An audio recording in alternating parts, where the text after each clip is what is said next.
रानी एक गरीब घर की लड़की थी जो अपने छोटे से घर में अपनी माँ सुषमा के साथ रहा करती थी। सुषमा रानी को पढ़ा लिखा कर एक बहुत बड़ा इंसान बनाना चाहती थी, क्योंकि सुषमा नहीं चाहती थी कि जिस तरह वो अमीर घर के लोगों के रसोई संभालती है उसी तरह से रानी भी अमीर और गरीब की रसोई में फंस कर रह जाए। पर रानी एक नंबर की आलसी लड़की थी जो घर के कामों से बचने के लिए कोशिश किया करती थी। हमेशा की तरह आज भी सुषमा घर देर से आती है और अपनी बेटी को आराम करता देख वे कहती है, अरे रानी बेटा, इतनी रात हो चुकी और अब तक तू आराम कर रही है। तुमने खाना भी नहीं बनाया।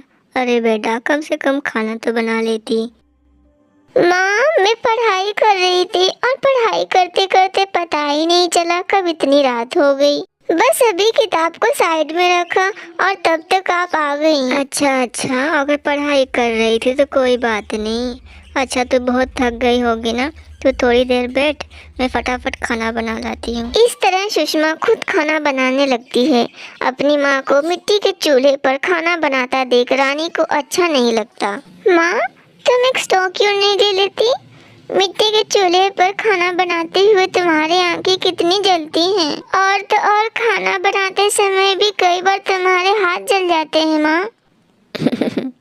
अरे रानी बेटा, मैं आज से थोड़ी ना मिट्टी के चूल्हे पे खाना बना रही हूँ। अब तो आदत भी हो चुकी है। स्टोव या गैस लेकर मैं क्या करूँगी? कौन सा हमारे घर में किचन है? वैसे भी बेटा, ये सब सामान ना बड़े घरों में ही अच्छे लगते हैं। हम गरीब लोगों की रसोई में तो बस जरूरत के कुछ सामान होते हैं और हमारे घर में तो रसोई होती भी नहीं है। रानी बेटा, ये सब छोड़ो, जाओ हाथ धोकर आओ, मैं खाना निकाल देती हूँ। तुम बहुत थक गई होगी ना पढ़ाई करके। और दोनों साथ बैठकर खाना खाते हैं। रानी खूब मन लगाकर पढ़ाई करती है। ऐसे ही कुछ दिन बीत जाते हैं और एक दिन जब रानी कॉलेज से घर आती है तो वो देखती है कि उसकी माँ घर पर ही है। माँ, आज आप घर पर ही हैं? आपकी तबीयत तो ठीक है ना माँ? रानी बेटा, मैं तो ठीक हूँ। तू बता, तेरे एग्जाम कब से शुरू हो रहे हैं? नहीं माँ, आपको देखकर मुझे नहीं लग रहा कि आप ठीक हैं। माँ, अब मुझे आपकी कोई बात नहीं सुनना है। अब मेरी चिंता करना छोड़ दीजिए और जल्दी से मेरे साथ डॉक्टर के पास चलिए। इतना बोलकर रानी अपनी माँ को डॉक्टर के पास ले जाती है, जहाँ डॉक्टर सुषमा को बेड रेस्ट के लिए कहते हैं। तबीयत ज्यादा खराब होने की वजह से सुषमा मालकिन के घर नहीं जा पाती और इस वजह से उसके घर में पैसों की दिक्कत होने लगती है और रानी अपनी माँ से कहती है, माँ, आप मुझे अपने मालकिन लक्ष्मी जी का नंबर दीजिए ना। जब तक आप बीमार हैं मैं उनके घर जाकर काम करूँगी। ये तू क्या कह रही है रानी बेटा? मैं नहीं चाहती जिस तरह से मैं लोगों की किचन साफ करती हूँ, खाना बनाती हूँ, उसी तरह से तू भी अमीर लोगों की रसोई साफ करे। बेटा, मैं तो चाहती हूँ कि तू भी पढ़ लिख कर एक बहुत बड़ा इंसान बने। माँ, आप फिक्र मत कीजिए, मैं सब संभालूंगी और आपका सपना भी पूरा करूंगी। फिलहाल मेरा काम करना जरूरी है ना माँ। मैं खूब मन लगा के भी पढ़ूंगी माँ, आप मेरी फिक्र मत कीजिए। अब क्या था, रानी को सिर्फ और सिर्फ अपनी माँ की सेहत की फिक्र थी, इसलिए बिना कुछ सोचे समझे रानी अपनी माँ की जगह लक्ष्मी के घर चली जाती है। नमस्ते मालकिन, मैं सुषमा की बेटी रानी हूँ।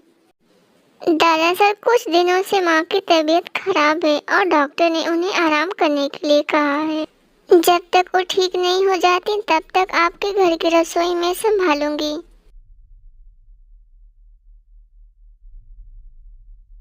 ठीक है, अंदर आ जाओ तुम और रसोई में जाकर दोपहर के लिए खाना बना देना।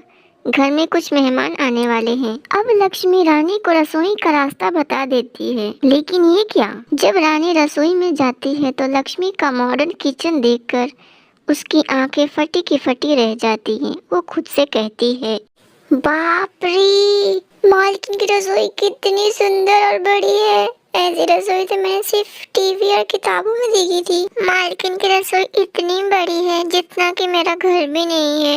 इनके किचन में फ्रिज, गैस, कबर्ड, कांच के ग्लास, कटोरियाँ और कितनी सारी चीजें हैं।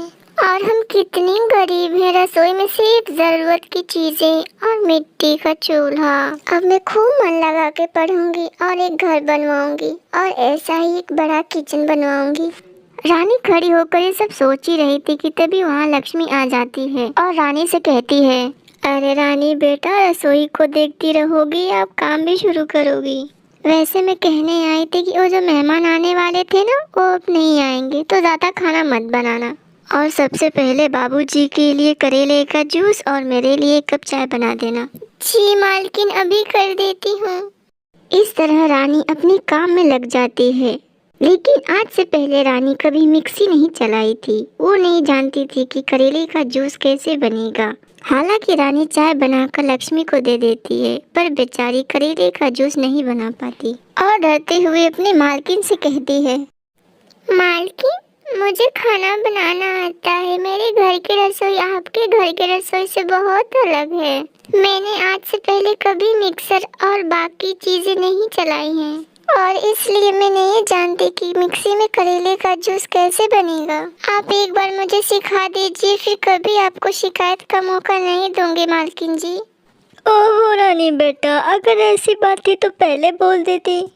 तुम नहीं जानती, पर जब तुम्हारी माँ भी पहली बार आई थी ना, उन्हें भी नहीं पता था मिक्सर चलाना, इन सब का यूज कैसे करते हैं। कोई बात नहीं, चलो आओ, मैं तुम्हें सिखा देती हूँ।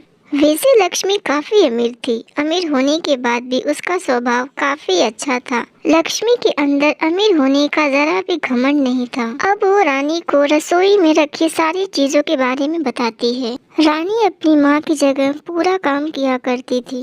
यहाँ के काम खत्म करने के बाद जाके अपने घर खाना बनाती थी। एक दिन जब अपने घर आती है, मिट्टी के चूल्हे पर रोटी सेकती है और रोटी सेकते हुए उसके हाथ जल जाते हैं। एक बार फिर उसे लक्ष्मी के घर की रसोई याद आती है और वो खुद से कहती है, अमीर और गरीब के रसोई में कितना फर्क है। शायद इसीलिए माँ मुझसे हमेशा कहती है मैं पढ़ लिख के एक बड़ी इंसान बनूं, ताकि मुझे कभी भी इस चूल्हे पर खाना ना बनाना पड़े। अब मैं माँ का सपना पूरा करूँगी।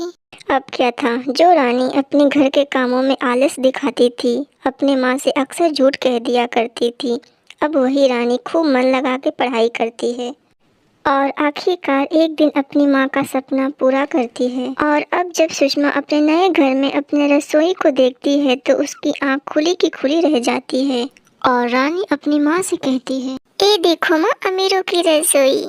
अब आपको मिट्टी के चूल्हे पे खाना नहीं बनाना पड़ेगा। अब रोटी बनाते हुए आपके हाथ नहीं जलेंगे माँ। अब आपको आटा, दाल, चावल टूटे हुए डब्बों में रखने की कोई ज़रूरत नहीं है माँ। आप जो चाहती थी मैंने आपका सपना पूरा कर दिया और अब से आप कोई काम नहीं करेंगी।